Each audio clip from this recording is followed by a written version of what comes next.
padamu. Untuk Engkau aku hidup, untuk Engkau aku mati.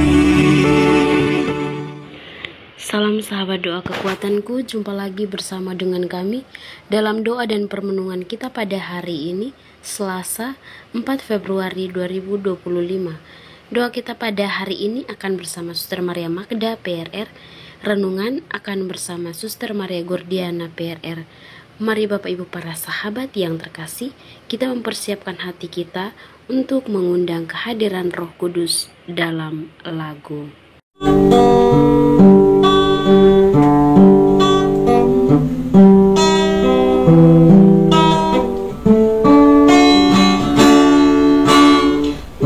Utuslah Roh-Mu ya Tuhan, dan jadi baru seluruh muka bumi.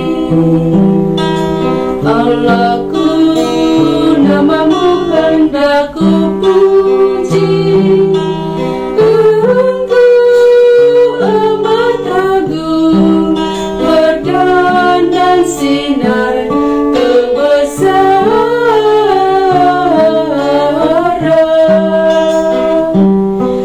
Utuslah Roh-Mu ya Tuhan, dan jadi baru seluruh muka bumi. Ya Tuhan, berselubungkan cahaya ketujuh raja, langit Kau pasang bagai kemah.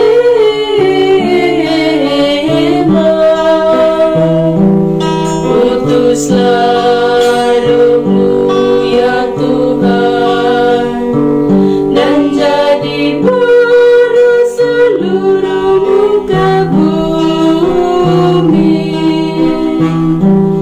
Firman-Mu disampaikan oleh angin, angin yang berkobar menunduk padamu bagai hamba. Utuslah Roh-Mu ya Tuhan, dan jadi baru seluruh muka bumi. Marilah kita berdoa dalam nama Bapa dan Putra dan Roh Kudus. Amin. Ya Allah Bapa di dalam surga, kami bersyukur kepadamu untuk berkat penyertaan dan bimbingan-Mu bagi kami hingga hari ini. Kami mohon kepadamu ya Tuhan, tuntun dan sertailah kami dalam setiap derap langkah perjalanan hidup kami, dalam berbagai suka duka hidup keluarga kami, komunitas kami. Kami mohon kiranya Engkau menyertai kami, memberikan jalan keluar manakala kami memperoleh tantangan dan kesulitan dalam hidup. Untuk itu ya Tuhan, kami akan mendengarkan sabda-Mu sebagai pedoman dan penuntun langkah hidup kami. Mari, utuslah Roh Kudus-Mu untuk mendiami hati kami masing-masing, agar kami boleh mendengarkan sabda-Mu dan boleh merenungkan serta menerapkannya dalam kehidupan kami. Nama-Mu yang kudus kami puji, kini dan sepanjang masa. Amin. Sabda Tuhan pada hari ini diambil dari Injil Markus bab 5 ayat 21 sampai 43. Yesus membangkitkan anak Yairus dan menyembuhkan seorang perempuan yang sakit pendarahan. Sesudah Yesus menyeberang lagi dengan perahu, orang banyak berbondong-bondong datang lalu mengerumuni Dia. Sedang Ia berada di tepi danau, datanglah seorang kepala rumah ibadat yang bernama Yairus. Ketika ia melihat Yesus, tersungkurlah ia di depan kakinya dan memohon dengan sangat kepadanya, "Anakku perempuan sedang sakit hampir mati. Datanglah kiranya dan letakkanlah tanganmu atasnya, supaya ia selamat dan tetap hidup." Lalu pergilah Yesus dengan orang itu. Orang banyak berbondong-bondong mengikuti dia dan berdesak-desakan di dekatnya. Adalah di situ seorang perempuan yang sudah 12 tahun lamanya menderita pendarahan. Ia telah berulang-ulang diobati oleh berbagai tabib, sehingga telah dihabiskannya semua yang ada padanya. Namun sama sekali tidak ada faedahnya, malah sebaliknya keadaannya makin memburuk. Dia sudah mendengar berita-berita tentang Yesus, maka di tengah-tengah orang banyak itu, ia mendekati Yesus dari belakang dan menjamah jubahnya. Sebab katanya, asal ku jamah saja jubahnya, aku akan sembuh. Ketika itu juga berhentilah pendarahannya, dan ia merasa bahwa badannya sudah sembuh dari penyakitnya. Pada ketika itu juga Yesus mengetahui bahwa ada tenaga yang keluar dari dirinya. Lalu ia berpaling di tengah orang banyak dan bertanya, "Siapa yang menjamah jubahku?" Murid-muridnya menjawab, "Engkau melihat bagaimana orang-orang ini berdesak-desakan dekatmu, dan engkau bertanya, siapa yang menjamah aku?" Lalu ia memandang sekelilingnya untuk melihat siapa yang telah melakukan hal itu. Perempuan itu yang menjadi takut dan gemetar ketika mengetahui apa yang telah terjadi atas dirinya, tampil dan tersungkur di depan Yesus dan dengan tulus memberitahukan segala sesuatu kepadanya. Maka katanya kepada perempuan itu, "Hai anakku, imanmu telah menyelamatkan engkau. Pergilah dengan selamat dan sembuhlah dari penyakitmu." Ketika Yesus masih berbicara, datanglah orang dari keluarga kepala rumah ibadat itu dan berkata, "Anakmu sudah mati. Apa perlunya lagi engkau menyusahkan guru?" Tetapi Yesus menghiraukan perkataan mereka dan berkata kepada kepala rumah ibadat, "Jangan takut, percaya saja." Lalu Yesus tidak memperbolehkan seorang pun ikut serta kecuali Petrus, Yakobus, dan Yohanes saudara Yakobus. Mereka tiba di rumah kepala rumah ibadat, dan di sana dilihatnya orang ribut, menangis dan meratap dengan suara nyaring. Sesudah ia masuk, ia berkata kepada orang itu, "Mengapa kamu ribut dan menangis? Anak ini tidak mati tetapi tidur." Tetapi mereka menertawakan dia. Maka diusirnya semua orang itu, lalu dibawanya ayah dan ibu anak itu dan mereka yang bersama-sama dengan dia masuk ke kamar itu. Lalu dipegangnya tangan anak itu, katanya, "Talita kum," yang berarti, "Hai anak, aku berkata kepadamu, bangunlah." Ketika itu juga anak itu bangkit berdiri dan berjalan, sebab umurnya sudah 12 tahun. Semua orang yang hadir sangat takjub. Dengan sangat ia berpesan kepada mereka, supaya jangan seorang pun mengetahui hal itu. Lalu ia menyuruh mereka memberi anak itu makan. Demikianlah sabda Tuhan, terpujilah Kristus.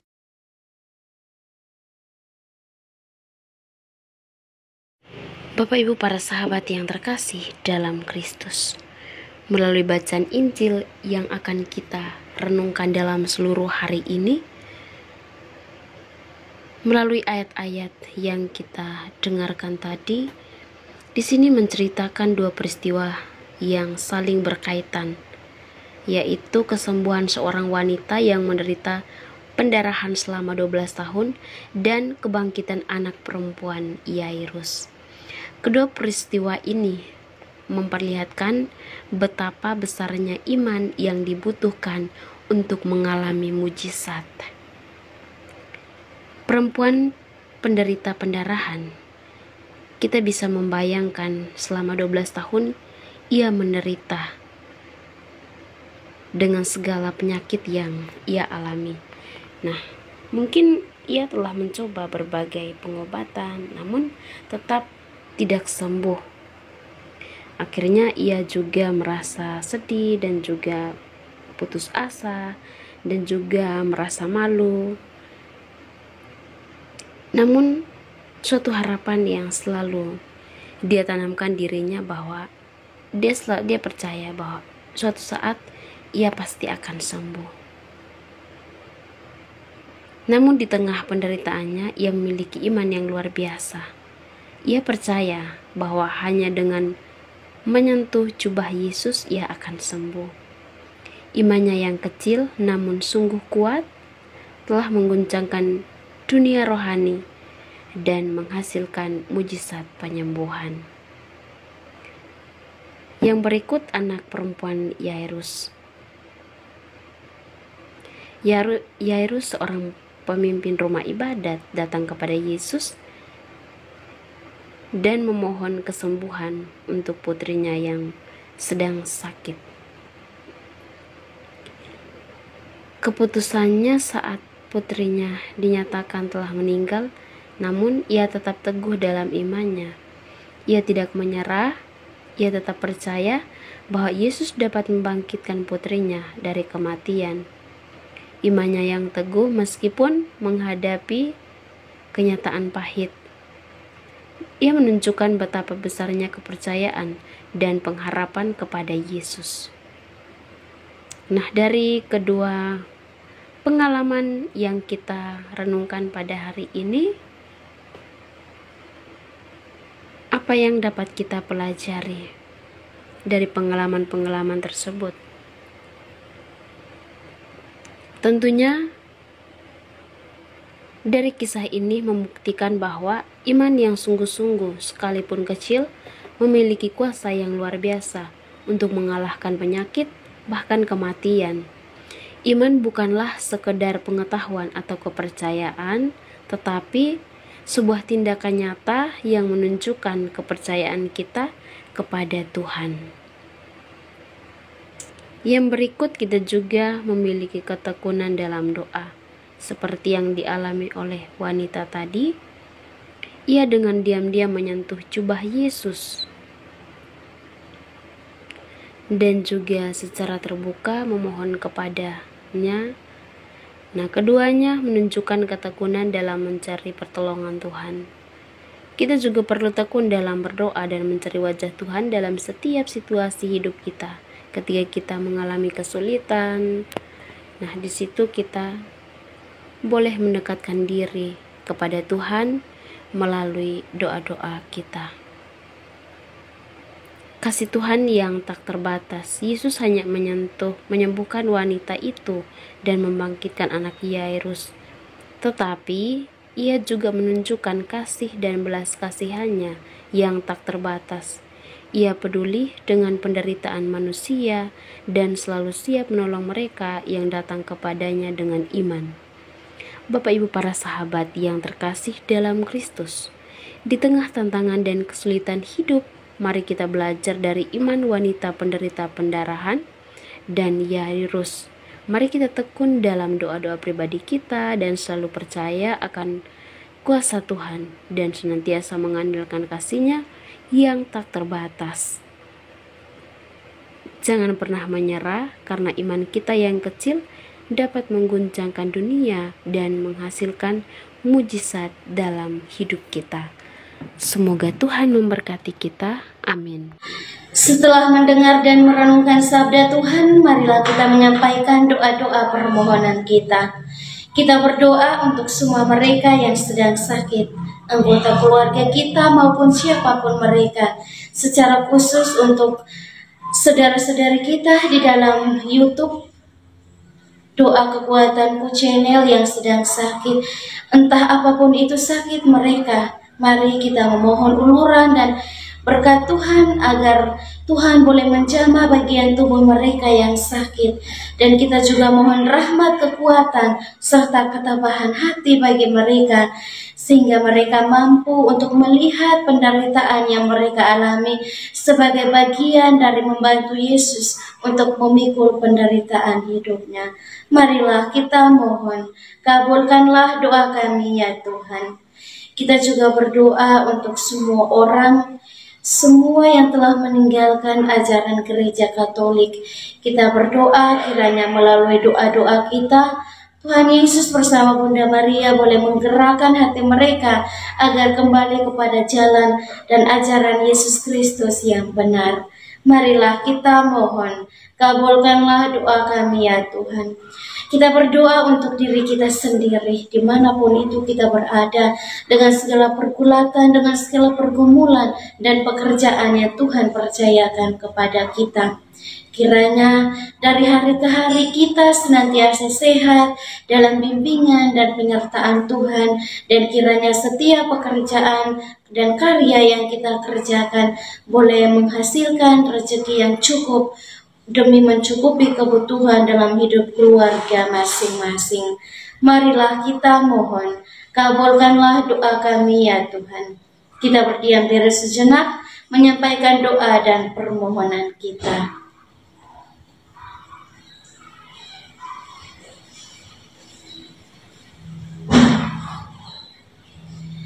Marilah kita mohon, kabulkanlah doa kami ya Tuhan. Kita satukan semua doa dan harapan kita dengan doa yang diajarkan oleh Kristus sendiri. Bapa kami yang ada di surga, dimuliakanlah namamu. Datanglah kerajaanmu, jadilah kehendakmu di atas bumi seperti di dalam surga. Berilah kami rezeki pada hari ini dan ampunilah kesalahan kami, seperti kami pun mengampuni yang bersalah kepada kami. Dan janganlah masukkan kami ke dalam pencobaan, tetapi bebaskanlah kami dari yang jahat. Amin. Salam Maria, penuh rahmat, Tuhan sertamu. Terpujilah engkau di antara wanita, dan terpujilah buah tubuhmu, Yesus. Santa Maria, Bunda Allah, doakanlah kami yang berdosa ini, sekarang dan waktu kami mati. Amin. Kemuliaan kepada Bapa dan Putra dan Roh Kudus, seperti pada permulaan, sekarang, selalu, dan sepanjang segala abad. Amin. Yesus Kristus, anak Allah yang hidup terang dunia, aku sembah sujud kepadamu. Untuk engkau aku hidup, untuk engkau aku mati. Yesus Kristus, anak Allah yang hidup terang dunia, aku sembah sujud kepadamu. Untuk engkau aku hidup, untuk engkau aku mati. Yesus Kristus, anak Allah yang hidup terang dunia, aku sembah sujud kepadamu. Untuk engkau aku hidup, untuk engkau aku mati. Mari Bapak Ibu Saudara-saudari yang terkasih, kita memohon berkat Tuhan melalui tangan Tuhan bersamamu dan bersama rohmu. Semoga yang Maha Kuasa memberkati saudara-saudari, usaha dan pekerjaan Anda masing-masing, keluarga dan orang-orang yang Anda kasihi, pendidikan anak-anak baik di sekolah maupun di bangku kuliah, niat-niat baik untuk setia dan taat kepada Allah, senantiasa dijaga, dibimbing, dan dilindungi oleh berkat Allah yang Maha Kuasa, Bapa dan Putra dan Roh Kudus. Amin. Terima kasih Bapak Ibu para sahabat untuk kebersamaan kita pada hari ini. Jumpa lagi bersama dengan kami dalam doa dan permohonan kita di hari selanjutnya. Kami akan selalu hadir untuk menyapa setiap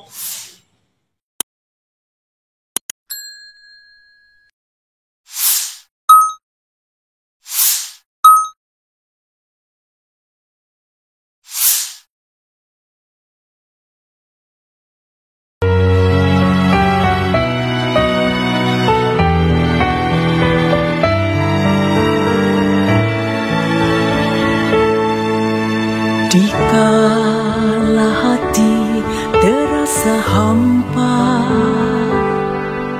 doa jadi kekuatan. Ketika terbersit sejuta angan, doa jadi tempat curahan. Di saat raga terasa lelah, doa tempat pengharapan. Tinggallah dalam